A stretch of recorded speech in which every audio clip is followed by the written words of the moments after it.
Dear Sue, I recently moved into a new apartment, hoping for a fresh start.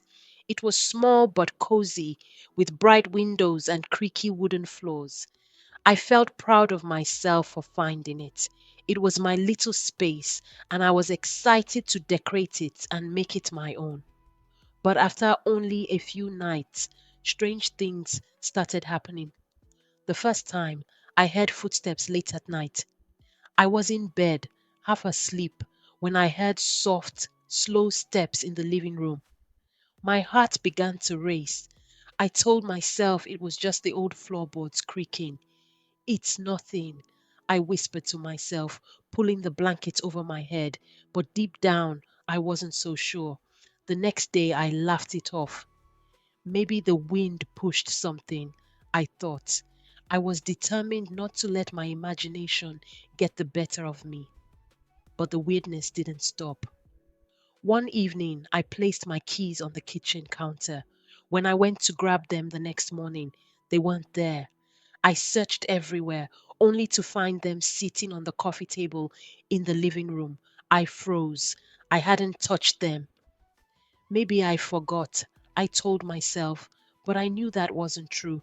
Then came the night of the shadow.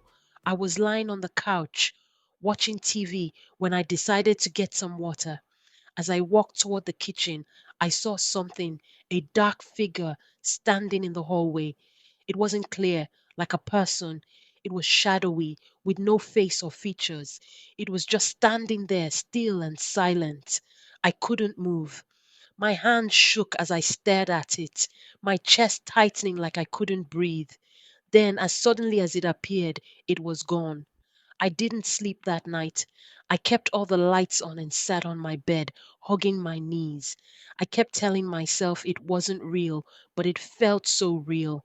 The next day, I called my best friend Maya. I told her everything, the footsteps, the keys, the shadow. She laughed. You've been watching too many scary movies, she teased. Her words stung. I wanted her to believe me, but I also wanted her to be right. Maybe I was just imagining things. Maybe I was overthinking. But the strange events only got worse. One night I was brushing my teeth when I felt a cold breeze behind me.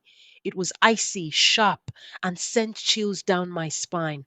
I turned around quickly, but nothing was there. The windows were closed, the door was shut.